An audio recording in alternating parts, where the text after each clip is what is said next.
We can. We are now recording. All right, real good. All right. Good evening, everyone. This is the Suamico Village Board meeting for Monday, April 21st, 2025. The time is 6 p.m., so at this time, I would like to call this meeting to order. And a reminder, anyone speaking, please provide your name and address into the microphone for the record. So at this time, I would look for a motion to approve the evening's agenda. So moved. Trustee Romas has approved the evening's agenda, and that was seconded by Trustee McKeefrey. Any other questions or discussion on the agenda?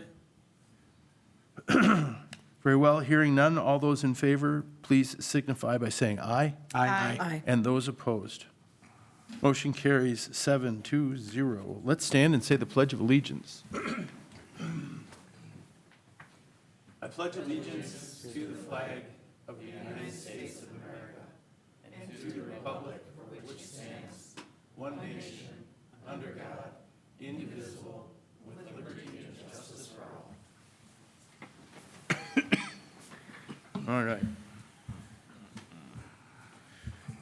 Item number 5 this evening is public appearances. That's reserved for anyone here to speak on an item that is not on the agenda. This is your opportunity to come forward, provide your name and address for the record. Tell us what's on your mind. Be aware that no action should be taken on this item this evening. However, it could be referred back to staff for further review. Is there anyone here for public appearances for an item not on the agenda? There is not. Okay. Item number 6 this evening is Resolution 25009, recognizing the retirement of one Dennis Vandenhoevel. Director Smits. All right, thank you. Tonight, we are here to congratulate and recognize Dennis Vandenhoevel for 38-plus years of service here to the village of Suamico. It's been a pleasure having Dennis as part of our team. He's one of the most honest and sincere guys you'll ever want to have as part of your team, and no matter what we asked of him, he delivered. Plowing snow one day, cleaning lift stations the next, and turning valves the third. I mean, it just didn't matter what he did, what you asked, he was there to deliver, and it was just a great pleasure having him as part of our team. Again, he was one of the most sincere and honest fellows you could ask for, and it was a good 11 years that I had with you. So thank you. Thank you. Thank you. Thank you. Were you going to And, read the resolution? I can certainly read it if That would be you'd like great. me to. All right, the Board of Trustees of the Village Board of Suamico do resolve as follows. Whereas Dennis Vandenhoevel has steadfastly and devotedly served the Suamico Sanitary District and the town/village of Suamico within the Department of Public Works since April 14th, 1987. And whereas he has provided exemplary service to our community, having contributed practical and valuable skills as a wastewater treatment plant operator and a utilities laborer, performing, amongst many other duties, being a great steward of our wastewater, drinking water, and stormwater utilities. And whereas he retires from the village of Suamico on April 18th, 2025, after 38 years of dedicated service to our community. Now, therefore, be it resolved that the village of Suamico recognizes Dennis Vandenhoevel's faithful service with a commendation and expression of gratitude, and hereby makes this commendation a part of its official record. Adopted the 21st day of April, 2025. Very good. Very nice. All right. So we have a resolution on the table right now recognizing Dennis Vandenhoevel as read by Director Smits. Is there a motion to approve this resolution this evening? Motion to approve the resolution. Trustee Andrews has offered a motion to approve the resolution as read by Director Smits. Is there a second? Second. And we have a second by Trustee Eckert. Roll call, please. Trustee Andrews. Aye. Trustee Eckert. Aye. Trustee Neto. Aye. Trustee McKeefrey. Aye. Trustee Romas. Aye. Trustee Stevens. Aye. President Van Rossum. Aye. Motion carries unanimously, 7-0. Dennis Vandenhoevel, congratulations. Congratulations.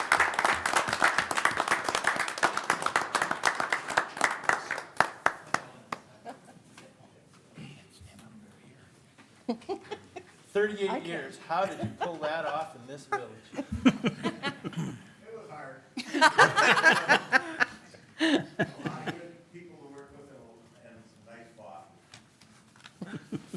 You don't have to what's say that your, anymore. what's your most memorable moment in 38 years? No, that's nice. We'll have to come back for the cutting for the tower and the Oh, well. well, yeah. I told the other guys that I work with, I told them keep me informed on that new tower. Absolutely, yeah. Absolutely. Thank you again.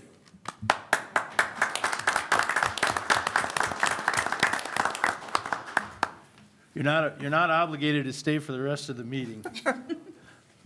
On to retirement. Under retirement, indeed. All right, let's move on. This evening, item number 7 is the consent agenda. It consists of the previous minutes of the village board dated April 7th, 2025. The item B, March 2025 Treasurer's Report, item C, March 2025 Fire Report, and item D, March 2025 Recreation Report. Are there questions or discussion on the consent agenda? Motion to approve. Trustee Eckert has offered a motion to approve the consent agenda. Is there a second? Second. And we have a second from trustee Andrews. Thank you. All right, any other questions? Nope. Hearing none, all those in favor of approving the consent agenda with the motions as stated, please signify by saying aye. Aye. Aye. And those opposed? Motion carries 7-0. Thank you. All right, item number 8 this evening is Resolution 25008, a resolution authorizing the borrowing of not to exceed $3,180,000 and provide for the issuance and sale of general obligation promissory notes. Director Demeny. All right, hello. So last year, the first phase of the County Highway M Lineville Reconstruction Project was funded through the American Rescue Plan Act grant and TID $4. Tonight, we're bringing forward documents to move forward with the issuance of $3.18 million in general obligation promissory notes to fund the final phase of the Lineville project. Approval of this resolution authorizes the village to continue the process in order to issue the notes in an amount not to exceed $3.18 million. In total, TID 4's allowable contribution is up to 47% of the project. So repayment of the 2025 notes will be split between levy dollars and TID 4 increment. Included in your packet is a pre-sale document and resolution prepared by Ellers and Greg's Law Office. Todd Taves is here from Ellers and to go through some of those documents. Very good, welcome. I believe so. So I'm Todd Taves, I'm with Ellers, and we've been the village's financial advisory firm for a little bit over 20 years. I thought I'd take a moment to introduce myself because you don't see me that frequently. We generally show up when the village requires financing for larger projects, and we also assist with your tax incremental financing districts.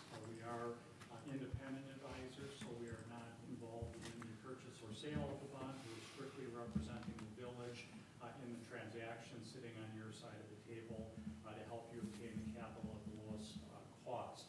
So we have a report within your agenda packet. I'm going to skip past the cover and go right through the exhibits. So this would start on numbered page 6 of the report that we provided. And as Katie had mentioned, there is a resolution prepared by the village's bond council authorizing not to exceed issuance of $3,180,000 in notes. This is how we arrive at that total. So the balance of the funds needed to complete the reconstruction project is the $3.1 million on the top. There are various costs associated with going to the market. That includes our fee, the bond council fee. Anytime we go to the public markets for debt, we go through a process with Moody's Investors Service where they revisit the village's rating. So there's a fee with that, paying agent fee, and then the line called underwriter's discount. So the way these notes will be sold is to be offered at competitive sale. So on the date of sale, we take bids from underwriters that are interested from across the country. They're competing on two things: to provide you the lowest combination of interest rate and a discount. So that $31,800 is effectively the most that we will allow the winning underwriter to take as compensation. That typically comes in less. You will not spend all the money immediately upon receiving it at closing, so you'll be able to temporarily invest that, earn some interest earnings, so that's shown up as a credit. So long story short, to raise 3.1 million in capital, we need to issue 3,180,000 in notes not to exceed. On the day of sale, we would make adjustments to this, and I would imagine the par amount will probably come in a little bit less than this. On the next page, we show the layout of the new notes in the context of the village's existing debt. So everything on the left-hand side of this exhibit, that's the debt that you have on the books before we do anything else. You also have various sources of revenue from the utilities and the tax increment districts that you're using to pay portions of that. Those would be the negative numbers in the non-levy sources column. So the important number is that net levy for debt service. That's effectively what you need to put in the budget and levy for on an annual basis on a going forward perspective in order to make the debt payment. In the center, we show the structure of the new notes. These are estimated interest rates. When we started planning this roughly 2 months ago, we had taken results of the sale from the Village of Menominee Falls in early February. We added 0.5% because we like to be conservative. You've probably been following what's happening in the markets. This is actually where the markets are right about today. So that 0.5% conservative cushion we put in there, that's already been eaten up over the last, really the last 3 weeks where we've seen this turbulence in the market. The good news is that the markets have stabilized, particularly over the last week. So again, these are estimates. The actual interest rate is determined by competitive bidding on the day of sale. As Katie had mentioned, there will be an allocation of this debt, portion of the debt to TID number 4. So if you look in the column called less TID number 4 allocation, these are the amounts that we projected out on a cash flow basis that the TID will be able to support to reduce the amount that the levy has to be. You'll note that we don't start applying TID 4 revenue until we get to the year 2028. The reason for that is TID number 4 has cash flow portions of this project, and at present has a negative fund balance. In other words, there isn't cash immediately available to start assisting with the debt payments, but by the year 2028, those dollars should be available and again apply to reduce the payment. So all this leads to that net levy for debt service and capital column near to the right. That's the existing debt plus the new debt. You levied just over 1.3 million for debt service this year. With the new issue, you will have roughly the same debt levy each of the next 2 budget years, and then we have a pretty significant drop off of about $800,000 in 2028. It stays at that lower level for roughly a decade, and then drops again once this new note issue falls off. So that is the plan in terms of the structure, the estimate of the interest expense. The next page shows the utilization of the village's statutory debt capacity. So these notes will be secured with the pledge of a general obligation, meaning that even though we anticipate servicing part of the debt with TID number 4 revenues, it's ultimately backed by a tax levy. The state constitution limits municipalities to having no more debt principal outstanding than is equal to 5% of your total equalized value. At the end of 2024, you were at just under 8%. With the new issue, you will go up to just over 9%, and then again, that will begin to drop off in the following year, absent any future borrowing. Most municipalities in Wisconsin are at anywhere from 25 to 40%, some higher. So from a relative standpoint, the village uses a fairly small fraction of its available borrowing authority. The last page I would mention would be the TID exhibit. There's a number of things involved in this, but what I want to highlight are the numbers in the center in the blue and the yellow shading. So as was mentioned, there's been an allocation to TID number 4 in terms of the maximum amount that has been determined that the TID can support versus what needs to be paid from the general levy and budget of the village. TID number 4 is contributed in two fashions. The first is again with that cash contribution, which are the numbers in the blue, totaling to roughly $1.26 million. And then the numbers in the yellow, which carry over from the prior exhibit, that's the amounts to be offset from the future debt payments totaling roughly 1.8 million. So in total, the TID will end up contributing a bit over $3 million for portions of this project. You'll also note in the very far right-hand side under the column cumulative, this is the projected and above the red line actual balances of the district. So as I had mentioned, we are going to defer having T number 4 contribute to the debt service payment until we get to the year of 2028. From the end of last year through the end of 2027, we are projecting that the TID will remain in a deficit position. So again, 2028 is the first year we're projecting that monies will be available to start assisting with the debt payments. The resolution in your packet would authorize us to work with staff and move this forward. We would intend to take competitive bids on June 2nd and bring those to you at the village board meeting that evening for consideration and award. And I'm happy to answer any questions you may have.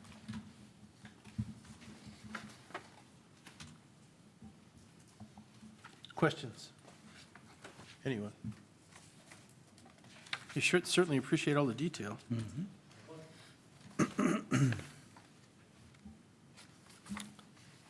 No questions?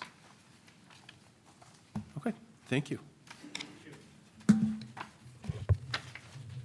I'm not a big fan of borrowing, but there's no other way. Sure wish there was. Any other comments? Any questions for Director Demeny? If not, then let's entertain a motion. I would offer a motion to approve Resolution 25008, authorizing the borrowing of $3,180,000 not to exceed, and providing for the issuance and sale of general obligation promissory notes therefore. Is there a second? I'll second that. Thank you. I have a second from Trustee Stevens. Last chance for any comments or questions. All right, let's do a roll call. Trustee Eckert. Aye. Trustee McKeefery. Aye. Trustee Neto. Aye. Trustee Romas. Aye. Trustee Stevens. Aye. Trustee Andrews. Aye. President Van Rossum. Aye. Motion carries unanimously, 7-0. Thank you. Excellent, thank you. Thank you. Thank you. All right, finance items. Item B, first quarter 2025 financial report. Director Demeny. All right, so included in your packet is the general fund quarterly financial report for the period ending March 31st, 2025. This is a summary of current year budget to actual, as well as 2024 and 2023's budget to actual. The line-by-line detail of the current year revenues and expenses, as normal, is part of the treasurer's report. So overall, the current year budget to actual revenues, excluding taxes, are under the expected 25%, which is the amount of time through the year that has passed. However, it's primarily due to timing issues with state funding that gets dispersed midway through the year, such as shared revenue and transportation aids. For that reason, I don't have a concern with where the revenues are at through March 31st. In the current year budget to actual expenditures, in most categories, they are at or below the expected 25%. The chart and graphs included show that public safety is over the anticipated budget amount by approximately $20,000. This mostly is due to new software implementation and 4 computer replacements for the fire department. Overall, similar to the revenues, there is no concern with balances through March 31st. In comparing current year to prior year actuals, there are a few areas worth mentioning. The general government category is higher in 2025, with the first 2 payments for the revaluation occurring before March 31st. The village computer replacements also occurred within the first quarter of '25, which historically hasn't taken place until the 3rd or 4th quarter. Public safety has increased an average of 6.2%, which is comprised of the police services contract and the investment in 2 additional full-time firefighters. The Parks and Recreation incurred some larger expenses early in 2024, but overall 25 is consistent with 23 through March 31st. So this is informational only. If you have any questions. So you don't see, I mean, it's only 25% of the year behind us right now. So I wouldn't expect that there would be anything, any strong indicators, and we don't know where the balance of the year is going to go. Are there any cautionary tales that you'd like to tell on any of this? At this point, I didn't see anything. Some of it, again, is me learning what time of the year different expenses come through. Timing? So a lot of it becomes timing and evaluating that. Okay. Yeah, that was my thought, is we look at budgeting next year, maybe we could consider forecasting. Yep, And that way you can, rather than just using the 25%, we'd say this is where we should be based on our forecast. And there'll be a learning curve with that too. Right. But I think that would be more accurate as to what's really happening. Yeah, I mean, you can apply the timing factors to that then too. That'll give us a better idea of what our run rate is, if you will. I personally like your next page better in your report. the chart Yes. or the graph. Like I mentioned earlier, it would be useful to me to see on that bar, like extrapolating to what the actual total is. But this is good stuff. At a glance, I can see that we're helping. Although I would get rid of 2024 and 2023, because to me, it is what it is. Those years are in the history books for me. But great work. Thank you. Thank you. Yeah, thank you. Any other comments or questions for Director Demeny on this item? Very good, thank you. All right, let's move on then. We will go to item 9A, which is a planning and zoning item. 9A is a two-lot certified survey map for Midwest expansion on parcel SU 796-2. And in lieu of Mr. Dunks, we have Administrator Kager. Thank you. I'll do my best impersonation. The subject parcel here is SU 796-2. Most of you would recognize this as the parcel that has 888 Cheese and Company, as well as Broken Spoke. The owner of the lot is looking to split that off into two separate lots. This did go through the Planning and Zoning Commission. I believe it passed unanimously for a recommendation of approval. The one issue that we wanted to make sure was taken care of was that there is a parking lot easement that's been recorded. So all of those entities in both of those lots do share a parking lot, and we just confirmed that that was in existence. Happy to answer any questions you may have, but the decision for the board tonight is to either approve or deny a two-lot certified survey map as presented. I'm happy to make a motion. If you're ready. Do we need to open this up? No. No? Okay. If there are no questions, then Trustee Romas is, I'd be happy to make the motion that we approve a two-lot certified survey map as prepared by Robert E. Lee and Associates on parcel SU-796-2 with the following conditions: meet the requirements of all other applicable ordinances, regulations, and reviewing agencies. Trustee Romas has offered a motion to approve the two-lot certified survey map with the condition as stated. Is there a second? Second. And a second from Trustee Kiefery. It was a toss-up. All right, any other questions or discussion? All right. No, we can just do this as an up and down vote. All those in favor, please signify by saying aye. Aye. And those opposed. Motion carries 7-0. Thank you. Item 10 this evening, 10A, amendment to Station 1 Brewery easement use agreement. Administrator Kaker. Thank you. So this is just tying up some loose ends. The last village board meeting, the board did approve an amendment to the four-way bar development agreement. That agreement allowed for the extension of a deck on the four-way bar. However, that did encroach on an existing parking lot easement or easement use agreement that we had with Station 1 Brewery. And so this development or easement use agreement is to acknowledge from both parties, the village as well as Station 1 Brewery, that that area identified will no longer be available for public parking. Happy to answer any questions you may have on that one. It was just a small number of lots or parking spots. It was just the motorcycle area, Right. which he plans on repainting as a separate area. And then it did remove 3 handicap stalls, so he will be responsible for finding 3 new handicap accessible stalls. Okay. Is there a deadline for him to do that? No, no, Just whenever? there's not. But I know he's anxious to get started. That'll be part of the project, though? Those new stalls? Correct. Yep. All right, other questions, discussion, anything? I'll make the motion. Please do. To approve the First Amendment to easement use agreement with Station 1 Real Estate. Trustee Romas has offered a motion to approve the First Amendment to easement use agreement with Station 1 Real Estate. Is there a second? Second. I have a second from trustee Neto on this item. And last chance, any further comments or discussion? Hearing none, all those in favor, please signify by saying aye. Aye. And those opposed?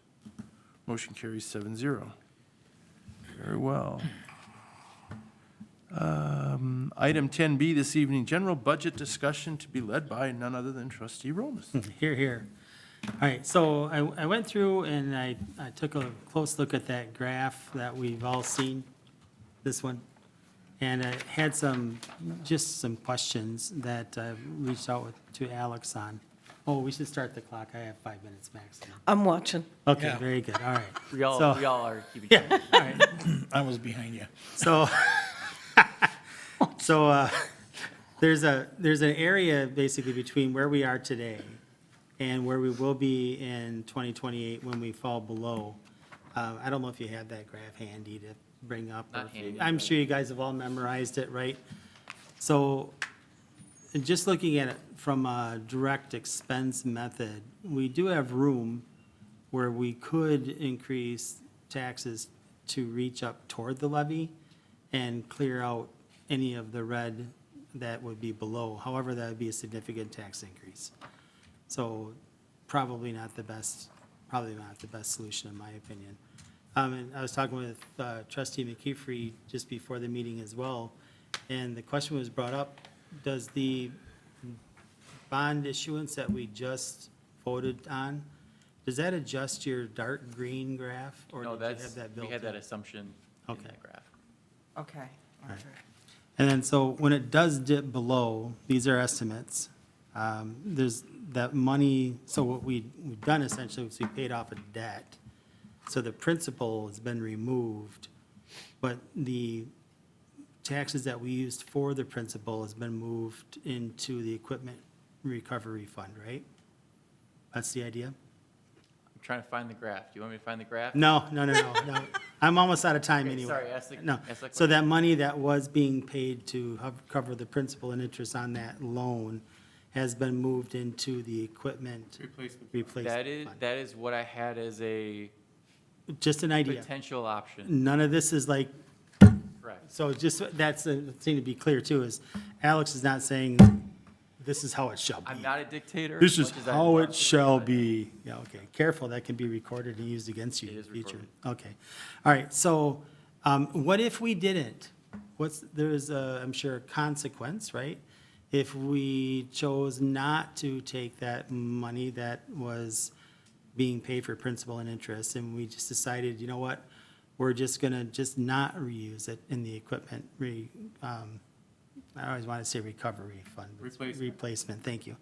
So if that's not in there, does the deficit disappear from the graph? I wouldn't even call it a deficit because you're assuming then expenses. Yep, The result of doing that would just mean you put in a lot less funding to your equipment replacement reserve fund. but just for the graph now, we'll get to that.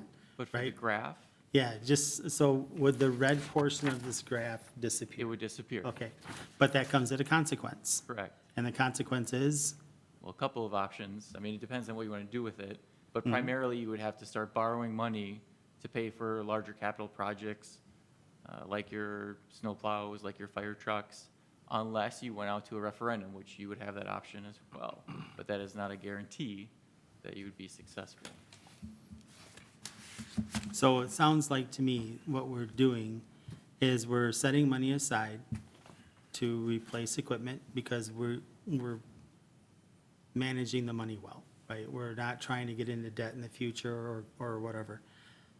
However, as a consequence to that, we have a potential issue of actually not having enough money to cover the needs of the village, potentially. Correct. Okay. I think my time's up. Does anyone else have anything they If want you to have add? No, 5 minutes. I swore I'd only keep it to anything 5 else minutes. on the budget topic? Good discussion. Okay. Thank you. All right, very well. I would like to make a motion to suspend the rules and allow a member of the Historic Committee to come up and present. She was going to do it during open meeting, but was not here on time. And she would like to show you guys what the current status of the sign is. She has already made several comments to fix some things that I think you will obviously see as a problem with the current layout. But we have to suspend the rules to do that, and I'd like to make that motion. So there's a motion on the floor to suspend the rules to open up a spot for a presentation from the Historical Society. Is there a second to that motion? Second. So we have a second from trustee Neto. All in favor, please Aye. signify by saying Aye. Aye. And opposed? The motion carries 7-0. Please come forward. The floor is yours. And welcome, Heather, and just to clarify, it is the Historic Preservation Commission. Thank you. Separate from the Historical Society. So Mike pointed out I'm late, and you pointed out he got our committee wrong. I think we're even. Hello, everybody. I've been a member of the Historic Preservation Commission for 8.5 years. You're well aware of our project because you've already voted to fund it, so I'm not going to rehash everything, especially because I'm late. But we've made a lot of progress, and we're excited about it, and we wanted to come here and show you what you voted for and how it stands so far. There's still work to be done. As you know, we're a voluntary commission, and it's taken a while to pull this all together, but we're getting very close. Creative sign, we narrowed it down to 28 properties. We created the text for those properties. We have a rough draft that you see up there on the amended proposal. Do you have the close-up of the other one, Alex? This is the only one I have. The only one you have? Okay, that's fine. So this is a rough draft. We'll be meeting with them again on Wednesday because we want to make sure that everything you see in that text is visible when you're standing next to it. So they're going to give us in person an actual size display. We're talking about tweaking the map size. We're talking about certainly tweaking the lower verbiage you see down there. It's much bigger than the actual information you see about the properties. So there's still some tweaks to come, and we have robust email conversations about that a lot, and 4 of us will be, like I say, at Creative Sign on Wednesday afternoon to go over it. For instance, right now, can you zoom in a little bit on it, Alex? Which And one? any one of them. So there's, on the left, 24, it's pixelated, but it doesn't matter. Here we go. Whoop. 19. It's supposed to say Scale House, 19-Scale House, 20-Suamico Fish Company. So the title of the business is lacking, but that's going to be on there. And then, the verbiage as below. You can shrink out of that if you don't mind, Alex. Go back. Yep. We obviously want to put even a little bit smaller, please. Show the whole map if you could. There you go. So obviously, we're connecting the numbers to the places in the village, and we have information on on 3 of our founders, or our 3 probably most known, Tremble, Bruce, and Flint. Right now, they're hodgepodge around there. We're working on ways to make that more appealing to the eye. But point being, seeing this, which we only saw about a week ago, is a very exciting moment. We're getting there. I'm hoping after Wednesday's meeting, we get something we can approve. Once we sign off on it, then they will schedule the install. They're talking about probably mid to late June right now. If it delays, it might be early July. We wanted it here for the summer. We're going to get it here for the summer. So work in progress, but exciting moment. And Alex has been helpful with getting us that. He's migrated our website that one of our members privately created. We're going to put that as a connection to the Suamico website. That QR code is not going to be as big as you see there, but we only have some information here. We're going to have more information on the website that we'll continually be updating. If somebody says, oh my goodness, you forgot such and such property, we can put it on the website. We weren't able to, we put the big Suamico train station there. We didn't put the Tremble train station. That'll be on the website. If we got something horribly wrong, and we've taken every measure we can to get our history as best as we can get a vinyl patch and cover something up if something needs to change with the QR code, we can do that down the road. So there's ways to do that, but we're doing our best to get it as in final, hopefully never changing condition now. So that's really what I wanted to show you. I'm happy to take any questions, but it was really a thank you once again for the funding, and we're getting there, and I think this is going to be a really cool thing. Awesome. I have one question. You would know. This is the first time I just kind of saw what the text was going to be. Right. That top row is going to be 7 feet, 8 inches off the ground. Yeah. That text will have to be very large for anybody to read that. And we'll want it uniform all the way around. So that's one of our goals for Wednesday, is she's going to print off what the actual text will look like, and we're going to hang it 7 feet, 8 inches up. And I've already said, I think we need to shrink the map and make the other things bigger. Can we take part of that bottom panel space? Definitely something we're in mind of, but I'm a visual learner. So I said, this is cool. Give me the actual print, and let's put it, 7 feet, 8 inches up on the wall and take a look at it. And a little bit of history on this too is that when the committee was working on the actual historic sites, we also wanted to make sure that we got it out to the public so that if anyone had a site that they knew about, they could bring it to our attention. I think that went out in the newsletter back in November. Three consecutive months. Yeah.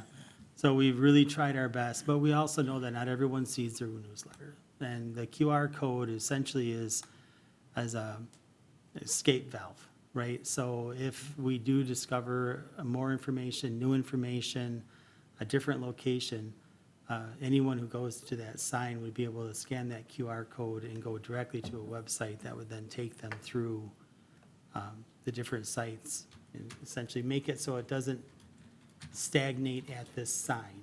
We can continue to grow on this concept and build it. I think it's fantastic. I mean, it's gonna, I get that there's some of the pieces that you have to still work through, but the concept, with 28 locations on it, the information that's on it, I mean, I think it's fantastic. A lot of info, I but feel also- yeah, real good. To address your point too, trustee Stevens, when we were sitting there in the committee room, Director Dunks, Steve, just, whatever. Anyway, he actually printed out different size text and we put it up high. And we kind of all looked at it and we've got an age range there of 25 Thank you, to Mike. 70. And people were able to read that text. So that is something very front in our minds is Yeah. we don't want this to be like that. Yeah, right. I hope that some of the schools will take a field trip to this. I have dreams of sitting at the Station One patio and just watching seeing if passersby in the summer stop and visit it, and then patting myself on the back. And Michael will probably be next to me, so I'll pat him on the back too. And then you'll see some kids start to cry. It's because they saw the old postmaster's picture. I'll say this, we do identify the members of our commission on the sign, and we asked trustee Romas as well as Steve Dunks, because they have been very helpful, and so was trustee Eckert. She was there, I don't know if the sign project was there when you were there, Michelle, but the whole idea and the website was, and they insisted not to be named, which is kind, but we do have thanks for village board and the staff, because, Alex has been involved and everything like that, so. And there are two companies who donated time and materials to put in the post that you see there now, and they've also got thanks on there, so. Great. And I'll just add, long as you're letting me talk, you're bad. Motion to close. No. We do have a disclaimer, and we're going to make it a little bigger than it is on there, basically saying we did the best we could with the information we have. And I'll say that I spent a lot of time with the Howard Suamico Historical Society, because they have a wealth of photos and documents and information. And we tried very hard to find something on Native American history, because clearly we were not, Flint, Bruce and Trumbull were not the first people here. We just hit dead ends. Nobody was able to help us with anything of substance, but we acknowledge that. We acknowledge that we were not the first people here. We just couldn't get anything specific enough, but are acknowledging Native American culture, including the naming of Suamico, which has several theoretical bases, but one of which is a Native American derivation, so. I do have a map. I have a map that, it's just a copy of a map from 1826 that indicates a Native American village. It's, Love it. I don't know if that would be something of any value or not. Probably not at this stage. But that's the beauty of the QR code. Yeah, right. The Right. beauty of the Perfect. QR That's code. perfect. Right, is I think what'll happen is this will stimulate thought, people to Feedback. Oh, hey, I had this cool thing. And if all they have to do is, we should just say, for any ideas, please call Alex Caker at this number. Personal cell. Yeah, personal. No, I'd love it if people gave more things, and like I For say, sure. we have, when this is done, and, we meet quarterly, we've been meeting monthly because quarterly isn't getting anything done, and sometimes every other week to get this closer to the finish line, and, but pumping up that website with more information, that can be an ongoing thing as we get more information, will keep us busy, we're not gonna be bored when this is done. We'll be relieved and proud, but we won't be bored. Terrific. Thank you. Thanks for entertaining me out of order. motion to return to normal order? Thanks, Heather. So a motion by trustee Romas to return to normal order. Is there a second? I'll offer a second, going back to normal order. All those in favor, I don't know what the right word is. if that's possible. All those in favor, please signify by saying aye. Aye. And opposed? Motion carries 7-0. So, is there any discussion on future agenda items? I have one. The planning and zoning group would like to come back to the trustees and share some recommendations for R1, R2, and R3 lot sizes, and give some visual images of what these might look like, whether it be videos or pictures. And the proposed date would be May 19th meeting here. We'll be meeting on the 12th, of course, is a planning and zoning, but the 19th, we'd like to make that presentation. I would like, if possible, that if we could go around either offline or even this evening, if you could give me some ideas of the type of information you would need to better understand what these zoning changes might look like in the future as we get ready for our comprehensive plan. I'm concerned about the R1, R2, R3. It was all very vague, Yes. and we didn't have any information. Right. We really weren't able to ask any questions because we knew nothing going in, and it concerns me. I don't know. I don't know if it's a real good idea, quite honestly, and it concerns me, but I didn't know enough to ask any questions. So if you could it would be helpful, the types of questions you want to ask. We will be providing some recommendations of what other villages have done and the success rates of those. We will share what those dimensions would look like in both square footage as well as curb width or street frontage. And the intent is for this group to consider different zoning, R1, R2, R3, as we move into our comprehensive plan. We're not suggesting making any changes at this point in time. We're just using it as a basis to look at our options as we grow this village, and especially with the new water tower and that's going in, and it does open opportunities. But what we're going to do is share with you what other villages have done, and I'll give you some pictures of what those developments might look like. Wisteria Court was an example that was in here the other night. They're an awesome example, Well, that's, but you don't always get that when you zone something. well, okay. You could get something worse. Okay, so those will be examples we get to talk about. And so that would be a mixed use type of situation with smaller lot sizes. And we will give you some mental images so that we can talk about this. And so the planning and zoning would like to move forward into kind of getting ready for Brown County and start to do some of our own planning initially as to where these zones could be in our village for possible expansion. And what would it look like by comparison to what our surrounding communities are doing. So if we can't make some compromise to what those R1, R2, or possibly R3 looks like, it becomes very difficult when it comes to any type of change in our comprehensive plan. So that's the intent. We'll have the same group here again for you to ask questions. We're just trying to get prepared for any questions you might have. Right now, we're just pictures. Michelle, better definition of what these lot sizes would look like, and then what the impact would be relative to potential development, and how many more sites per typical development and stuff like that.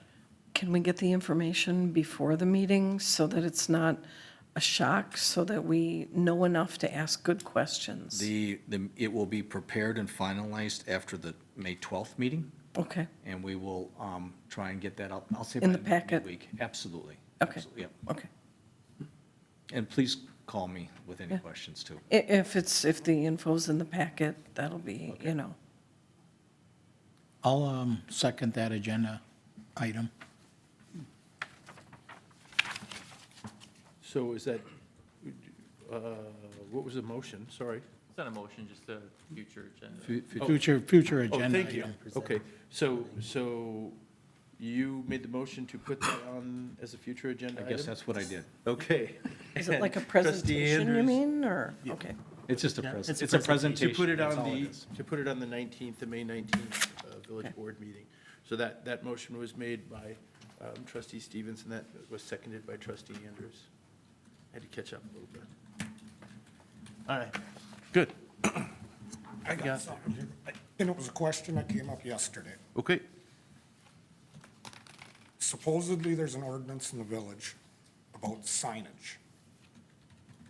And the question came up yesterday of the village-wide rummage sale is coming up.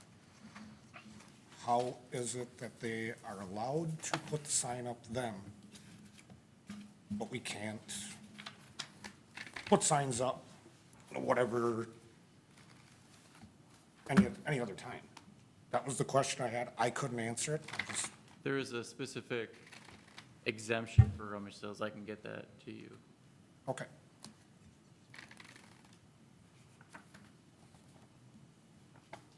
does that answer your question? That answers it. Yep, absolutely. Is that for any rummage sale? Or the village-wide one? I think it's for any, Okay. I just couldn't find nothing. Mm.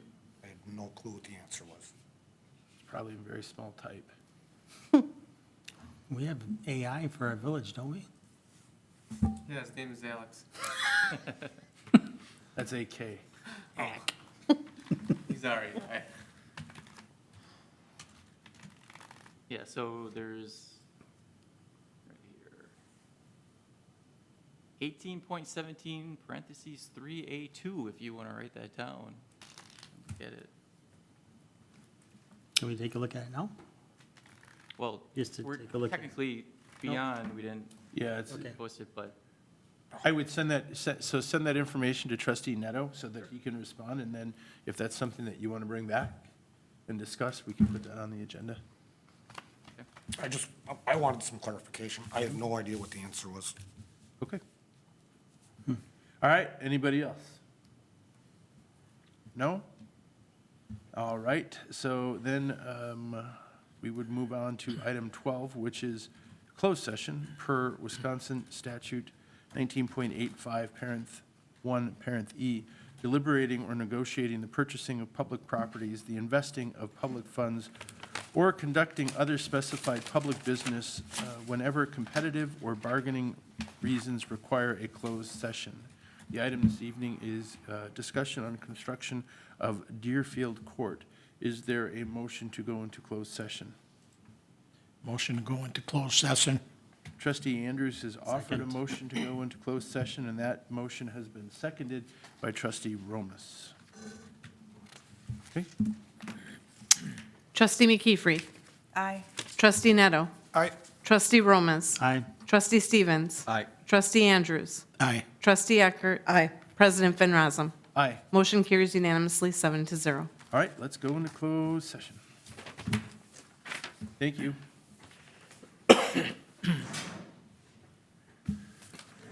Roll call, can open session. Motion to adjourn?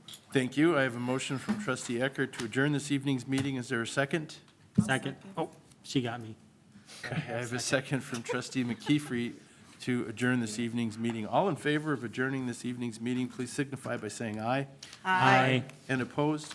This meeting is adjourned 7-0. Thank you all. Oh, no. Hey, you.